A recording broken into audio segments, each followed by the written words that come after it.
c'est un secteur très sensible.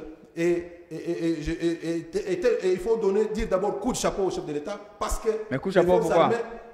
Pardon? Pourquoi coup de chapeau? Non, parce que la RDC, les FARDC ont tenu, et surtout le Ouazalendo, et avec le mécanisme juridique qu'on a mis en place pour essayer de renforcer un peu l'armée congolaise et tout ça, je crois que il faut y aller avec beaucoup de tact. Merci. Et je crois que nous sommes en train de tenir tête aux affrontements de l'envahissement. Monsieur Prince, alors en dénonçant justement cette stratégie de dépeuplement du peuple congolais, est-ce que M. Félix Tshisekedi n'est-il pas en train de voir Kagame partout?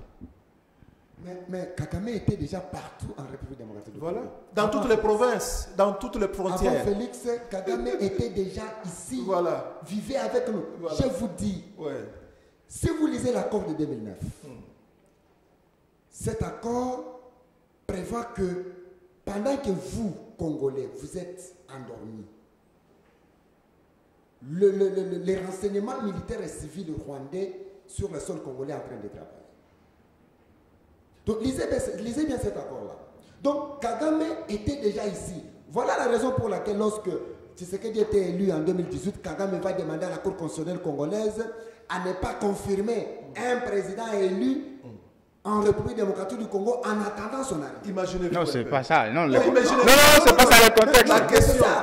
À ce moment-là, Kagame est président de l'Union africaine. Non seulement ça. Ce n'était pas dans ce sens. Il avait beaucoup d'intérêt ici. Mais c'est pas possible. Je peux aussi vous donner un autre exemple. Kagame vivait déjà avec nous ici dès lors qu'il y a eu mixage. Il contrôlait les frontières. Toutes les raison frontières. Pour laquelle même les entreprises publiques étaient partagées. La DGD a été dirigée par une dame. Mais oui. Kagame était déjà au Congo. Le M23 n'ont jamais quitté le Congo. Ils étaient toujours au Congo, mais quelque part. Comme l'avait dit le secrétaire de l'ONU. On vivait avec le M23. Ils viennent de quelque part. On mangeait avec le M23. Quelque part. Mais maintenant, qu'est-ce qui arrive aujourd'hui? C'est lorsque Tshisekedi va barrer la route à Kagame et dit que non, vous ne pouvez pas diriger des pays. Vous ne pouvez pas diriger des pays. Vous êtes président du Rwanda, moi je suis président de la République démocratique du Congo. Occupez-vous des affaires du Rwanda. Voilà ce qui blesse. Je vous dis, la guerre de l'Est, c'est une guerre qui est une formule simple que moi je dis, c'est un contre tous. Nous sommes un, nous, République démocratique du Congo, mais nous combattons contre tous, y compris la communauté internationale. Si vous rappelez bien, pendant la période de la trêve internationale, cessez les feux et tout consort, notre système informatique de la défense a été brouillé par le système, on appelle ça les missiles solaires français. La France livre cette arme au Rwanda, et Rwanda qui amène ça au Congo, et les M23 vont utiliser. Il y a des jours, lorsque l'armée congolaise et les Ouazalendo récupèrent les territoires, les localités actuellement, l'Amnesty internationale va demander qu'on puisse sanctionner l'armée nationale. Mais lorsque les M23... Non, c'était sur base du rapport, après les tueries. Lorsque les M23 occupaient les localités, pourquoi cette amnistie n'a pas demandé à ce que les M23 soient sanctionnés? Le rapport Mamping, à quoi ça consiste? Et quel est le résultat? Alors, vous voyez déjà, c'est-à-dire, nous voyons le volte-face de l'Union, la communauté internationale. Voilà, je vais poser une question sur la communauté internationale. Le même M. Félix Tshisekedi s'est félicité des démarches du président angolais. Oui, c'est sûr. Lorenzo. Mais ça, c'est diplomatique et c'est la communauté internationale. Pourquoi aujourd'hui vous pensez que la communauté internationale serait complice alors que la RDC recourt à cette même communauté internationale? Écoutez, vous savez, sur le plan diplomatique, on dit, comme James Frébold le disait une fois, tout ce qui se dit sans être fait et tout ce qui se fait sans être dit. Il faut faire attention vraiment avec cette question d'intérêt. Donc, sur le plan diplomatique, nous avons marqué le pas avec le chef de l'État, avec sa diplomatie. Et cela est en train maintenant de faire appel à tout ce qui s'est caché, de venir maintenant se prononcer clairement. Vous voyez avec ce que les États-Unis vont faire, les corridors au niveau de Lobito là-bas. Hein, vous voyez, cette question-là, c'est une question très importante. Au vu des accords signés avec la Chine et consorts, au vu de l'engouement que cela est en train de faire sur le plan infrastructure, parce que c'est parmi les meilleurs projets que moi j'ai, les meilleurs accords que moi j'ai trouvés. Plus au profit des autres que nous. C'est parmi les meilleurs, les meilleurs accords que moi j'ai trouvés, vraiment, que Félix Tshisekedi a signé. Parce que maintenant nous faisons le troc, hein, nos minéraux contre l'infrastructure. Nous développons directement. Vous voyez, la Chine nous a promis ça depuis 2008. Non, mais ça se réalise aujourd'hui. Minerais, infrastructure. Même quand il vous parle de 38 000... Il y a eu réforme de cet accord-là. 38 000 km de route. Oui. Mais il n'est pas en train de le dire comme une promesse de campagne, comme vous le dites. Ce sont des choses signées et ça doit se réaliser. Merci. Parce que nous avons suffisamment de minéraux et la Chine a besoin de ça et la Chine a la technologie pour nous amener des routes ici. Je crois qu'il faudra aussi qu'on puisse placer des contrôles sérieux parce que la Chine aussi, hein, dans son comportement, la Chine n'est pas sérieuse. Merci. Hein, souvent, il y a parfois des routes à usage unique. Merci. Monsieur Prince. Là, au moins, c'est ce qu'on peut peut-être dire en tant que leader de la société civile. On peut demander à ce que les chefs de l'État ouvrent l'œil et les grands sur la qualité des routes, la qualité des infrastructures qu'on est en train de sortir des terres en RDC. Mais Monsieur Prince, pourquoi le président se félicite de son action diplomatique sur le terrain? Comment vous appréciez ces actions-là? Nous, on ne voit pas, selon l'opposition. Non. Qu'est-ce que vous voulez que le président fasse? Qu'est-ce que vous voulez que les Congolais puissent faire pour comprendre qu'il y a eu une victoire diplomatique? Oui. Le président de la République a cité même les actions. Aujourd'hui, nous sommes membres de la Commission des droits de l'homme. Okay. Oui. Ce n'est pas une mince affaire. Ce n'est pas une mince affaire. Et nous sommes, la République démocratique du Congo est candidate au Conseil de... Siège, oui, non permanent. Conseil de sécurité. Donc je pense que nous serons élus. Ouais. Ça serait une victoire diplomatique. Ouais. Aujourd'hui, le chef de l'État a mis Kagame dos au mur grâce à sa diplomatie. Oui. C'est parce que jadis, la communauté internationale, même certaines grandes puissances ne se rendaient pas compte que non, c'est Kagame qui a agressé la République démocratique du Congo. Mais grâce à cette diplomatie, et tout le monde aujourd'hui, sauf l'ennemi du Congo, ne voit pas. Mais sinon, la diplomatie du chef de l'État a payé. Là, nous parlons maintenant de Rwanda. Lorsque Kagame dit « J'accepte pour retirer les militaires rwandais sur le sol congolais, à condition que la République démocratique du Congo accepte aussi à son tour pour qu'on traque ensemble les FDLR. » Le président dit « Il n'y a jamais eu les FDLR au Congo. » Oui, c'est ça. Ouais. Kagame insiste, il dit les FDLR sont là. Il dit ok, voilà, faisons un plan. Venez les chercher. Les plans stratégiques. Oui. Nous allons chercher avec vous. Quand on fait les plans stratégiques, Kagame se rend compte que je suis tombé dans les pièces de Tshisekedi, il veut se retirer. Voilà. Il dit oh moi non. Tshisekedi dit non. Vous avez dit nous allons traquer ensemble. Venons, montrez-nous là où il y a les FDLR. Kagame va donner une autre condition. Oh non, comme ça, nous allons d'abord traquer les FDLR et les retraits des militaires rwandais s'effectuant après. Tshisekedi dit ces deux actions vont se passer concomitamment. Exactement. Pendant que nous traquons les FDLR, vous retirez les militaires. Alors que le monde, même les Nations Unies, n'ont jamais accepté que sur le sol congolais, il y a des militaires rwandais. Oui. Mais grâce à cette diplomatie de Rwanda, Kagame lui-même. Voilà, merci. Vous comprenez? C'est une victoire diplomatique. Alors, on va revenir un peu à ce que vous étiez en train de dire tout à l'heure. 30 secondes, comme ça on sur prend. Les rêves, tout ce temps, moi je savais que,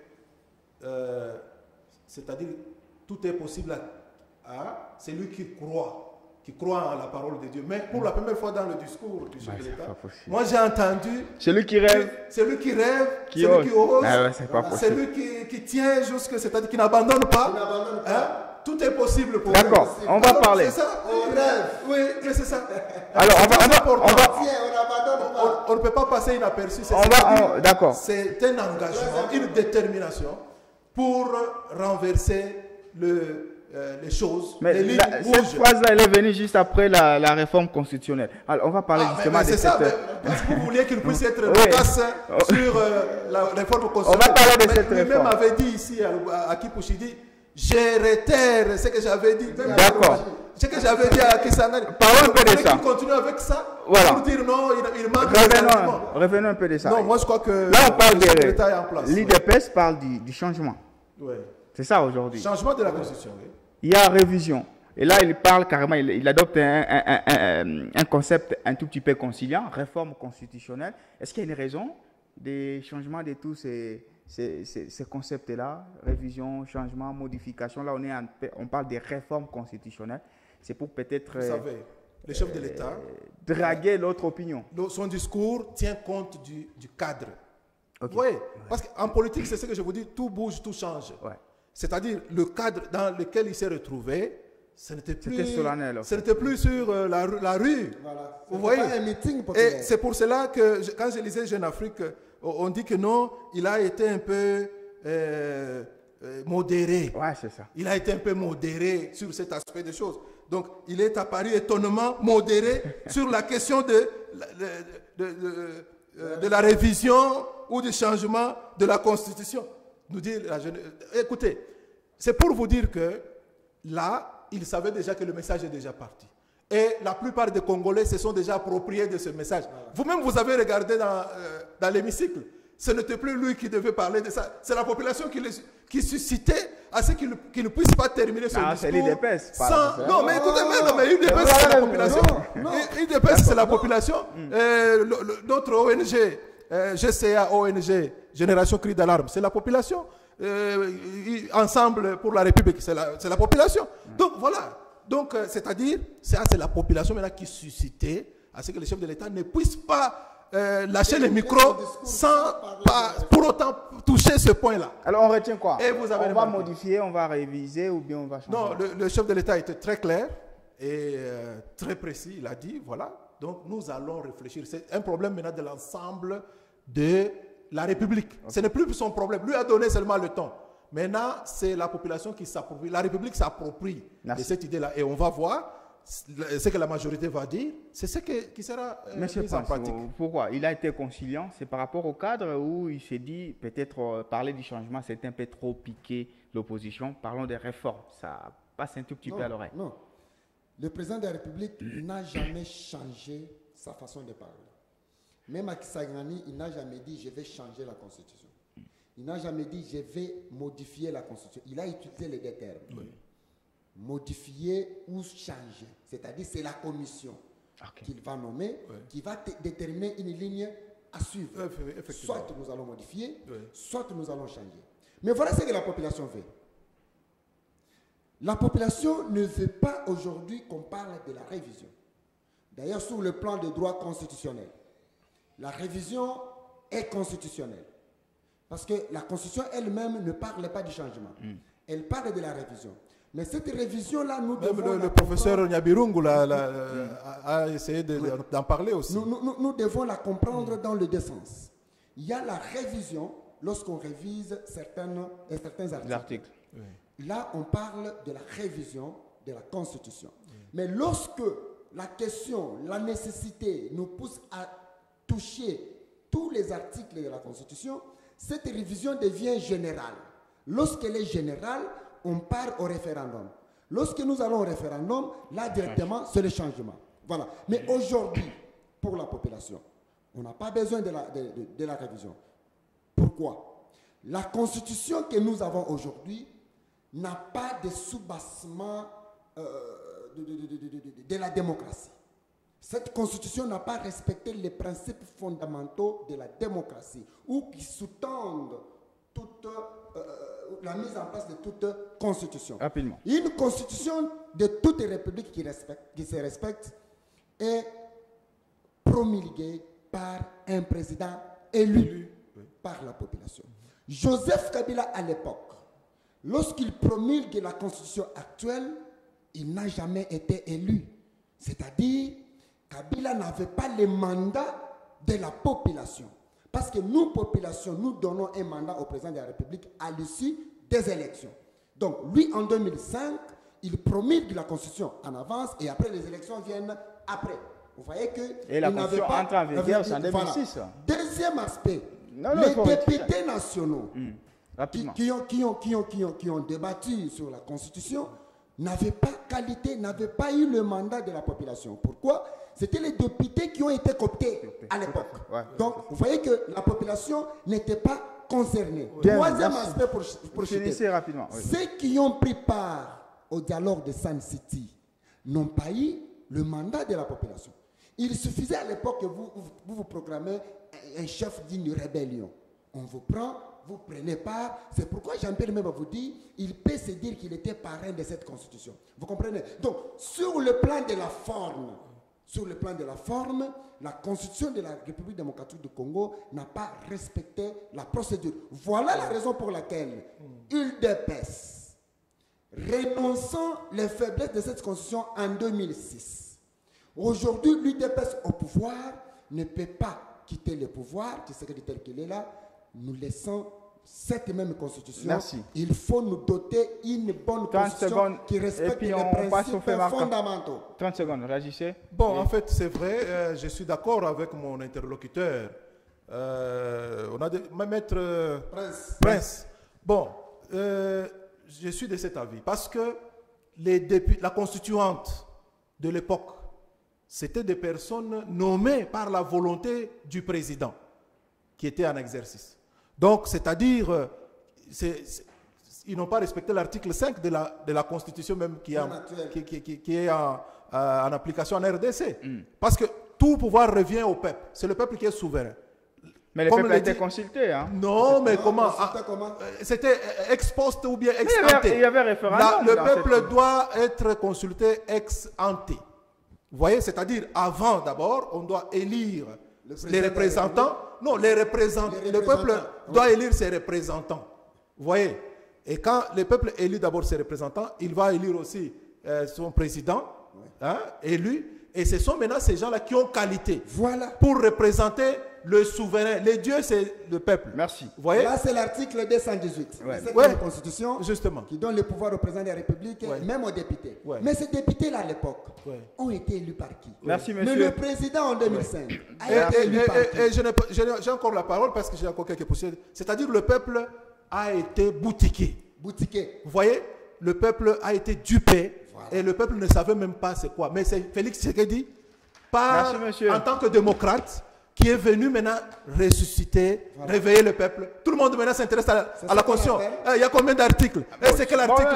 Tout ça. Voilà. C'est ce qu'on appelle les coups d'État populaires. Voilà. C'est-à-dire en 2005, il y a eu coup d'État populaire. Mise au point, ce n'est pas l'unique coup d'État. Toutes les tendances ont été conviées à aujourd'hui, mais faute de temps.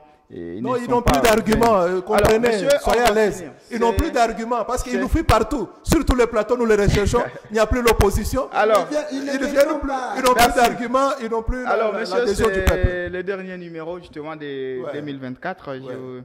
Vous allez relever les deux faits marquants qui vous ont marqué sur le plan politique, social, si vous voulez, économique, des faits marquants. Donc chacun aura 2 minutes pour commenter ces faits marquants en 2024 et puis on va prendre la rubrique carton. Vous êtes venu avant, je commence avec vous, M. Mboui Makolo Patrick, 2024. Quels sont les 2 faits marquants qui vous ont le plus marqué dans ce pays? Bon, j'ai été marqué par la visite du chef de l'État, je crois que c'était la 2e visite en Chine. Et par l'accord de bonne qualité qu'ils ont signé pour l'intérêt de la nation congolaise, où le peuple va se retrouver dans cet accord. Pas des accords qui vont profiter aux personnes, aux individus pour des intérêts privés. Non, ça c'est pour l'intérêt de la République. Et j'ai beaucoup salué cela et j'ai même souhaité... On peut attendre les résultats quand? Non, mais c'est déjà en cours. Mais vous avez des bâtiments... le bâtiment à Kinshasa, c'est comment encore on appelle l'immeuble intelligent. C'est les Turcs, là, ce sont les Turcs Ce sont les Turcs. Mais écoutez, d'accord. C'est toujours dans la gouvernance de Tshisekedi. Okay. Il y a beaucoup de bâtiments, des bâtisses, des immeubles qui sortent de terre et qui sont en train d'enjoliver l'image de la RDC. Donc, nous trouvons que ça, c'est durable. Parce qu'il faut construire un monument plus durable que le temps. Il ne faut pas seulement être là en train de nous fabriquer des routes à usage unique et qui partent avec son mandat. Parce qu'on avait quelqu'un de l'opposition ici qui se dit aujourd'hui opposant, qui était là, qui nous a fait des routes, oh non, tout ça, et il va Atamwanga Mai ou Atamwanga Moto. On n'a rien vu jusque-là, on est resté toujours dans l'obscurité. Bon, deuxième fait, j'ai aussi salué l'inauguration du train de Kanyama-Kasese. Ouais. Hein, voilà, donc j'ai beaucoup aimé parce que c'est parmi les éléments qui manquaient à cette organisation-là de Kanyama-Kasese. Service national. Ils produisaient, mais il n'y avait pas moyen de déplacer facilement la nourriture. Et je crois qu'avec, et même leurs intrants et tout ça, lorsqu'ils ont besoin d'amener, nos chefs de l'État ont réfléchi très loin. Et je crois que vraiment avec ça, Kanyama-Kasese peut être transplanté dans chaque territoire pour que nous puissions vivre cette proximité-là du développement de l'agriculture, et on va mettre fin au problème de la bouffe qui manque dans la plupart des maisons, parce que la plupart des gens sont bras croisés, ils attendent que les chefs de l'État puissent faire le miracle. Mais pourtant, nous, à notre niveau, au niveau de l'ONG Génération Cri d'alarme Sauvons le Congo, nous voulons que tout le monde participe. Nous ne voulons pas qu'il y ait seulement des spectateurs et les autres, un camp de ceux qui travaillent. Non, il faudra que tout le monde se mette au travail, tout le monde ait son champ, tout le monde fasse comme Kanyama-Kasese est en train de faire dans son territoire. Merci, voilà. Kanyama-Kasese, merci. Alors, M. Prince, les deux faits marquants. 2024, le premier fait marquant pour moi, c'est la nomination de toute première femme à la tête du gouvernement, la première ministre Souminois. Donc, c'est resté dans l'histoire de la République démocratique du Congo. On en parlera, on va dire, sous Tshisekedi. Et même si un autre président de la République qui arrivait et nommerait une autre femme, bon, ça sera pour la deuxième fois. Comme on l'a connu, il y avait déjà une femme au Parlement. Voilà. Mais qui était nommée, bon, effectivement, bien sûr. Bon, donc un Parlement. C'est un fait politique vraiment marquant parce que ça valorise la femme. Ça valorise la femme. C'est un message aux femmes. Ne laissez pas la place aux hommes. Donc vous méritez comme vous êtes, comme tout le monde, travailler, militer, et vous aurez de la place parmi les hommes. Champion de la masculinité positive, comme on le dit. Non mais aussi parce que cette nomination a beaucoup d'enjeux. Voilà même, parce que la femme est Premier ministre, vous voyez que le président parlait même de la baisse des produits de première nécessité, et même les produits pétroliers. Et j'ai suivi même la RFI qui nous dit que non, la République démocratique du Congo est le seul pays au monde dont les prix d'un litre du carburant ne dépassent pas $1,5. Alors qu'aux États-Unis d'Amérique, c'est $2. Maintenant, posez-vous la question, les carburants viennent de là. Là-bas, c'est $2, mais chez nous ici, moins de $1,5. Donc, vraiment, c'est un fait positif et à féliciter. Le deuxième fait vraiment positif, là, je suis dans ma province du Haut-Katanga. Je suis très satisfait avec le travail que le gouverneur Wandani est en train d'abattre chaque jour. Parce que moi, je suis le natif de Machipicha. À Machipicha, là-bas, j'ai 3 routes qui me préoccupent. Il y a l'avenue de Kinshasa, qui a souffert de beaucoup d'années. À l'époque de le ministre blanc de l'infrastructure, c'est Nazem. Il est venu, il a fait ce qu'il a fait. Celui-là, il est jaune, je crois.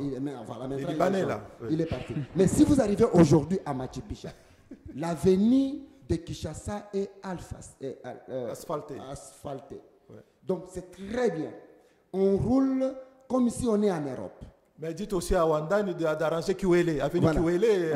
Il va nous suivre. Avenue Kiwele, là-bas, ça peut être concessionné la chaussée de Kassé. Avenue Upemba, au niveau du dépôt là-bas, il y a eu des incidents, surtout lorsqu'il y a eu une forte pluie.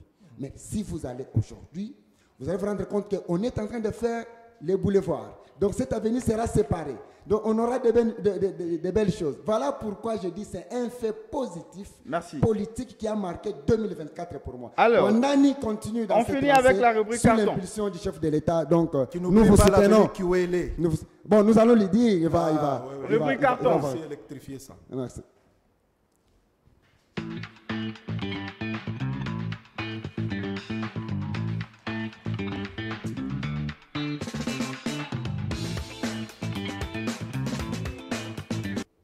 Allez, tout en vous souhaitant nos meilleurs vœux pour cette nouvelle année qui Nous vous le s'annonce. réciproquons. Alors, on va finir avec votre carton. C'est le dernier de l'année 2024.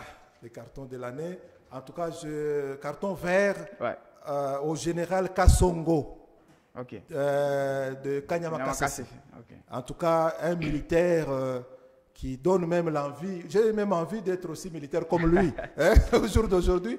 Au vu de ce qu'il fait, bon, c'est un homme que j'apprécie, je ne le connais pas, mais au vu des actions qu'il a menées, changer l'homme. C'est ce que Kabila avait échoué. Lui-même l'avait dit tout haut. J'ai échoué de transformer le Congolais. Mais lui a transformé le Kuluna en un bâtisseur sous l'impulsion du génie de Félix Antoine Tshisekedi Tshilombo. Moi, je crois que ça, en tout cas, carton vert, il doit continuer comme ça. Et j'ai besoin que le chef de l'État puisse multiplier les services dans tout, partout, faire service national, qui est des Kassongo dans chaque territoire. Merci. Hein? Qu'on parle de Kassongo et notre armée, et surtout avec toutes les lois qu'on a mis dessus, on doit soutenir que l'armée commence à produire.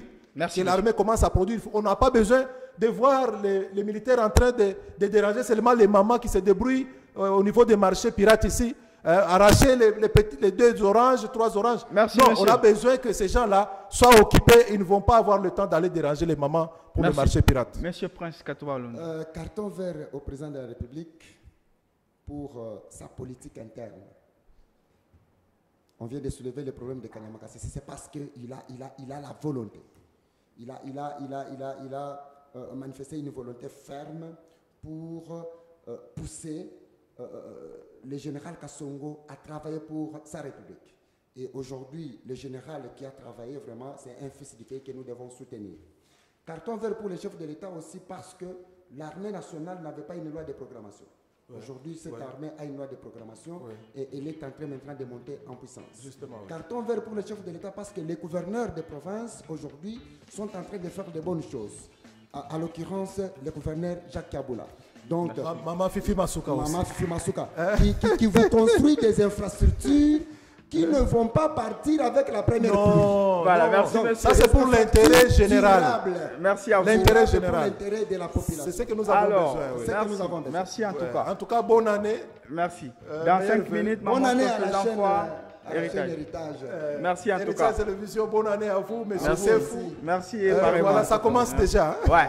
Moi, je vous retrouve déjà en 2025, hein, même s'il y a d'autres productions dont vous allez me voir. Mais pour ici, direct, c'est déjà la fin. Et dans clôture demain vendredi, on se retrouve justement en 2025. Mais d'ici là, restez qui sur nos programmes avec un journal qui arrive dans 5 minutes. Au revoir. Au revoir, merci.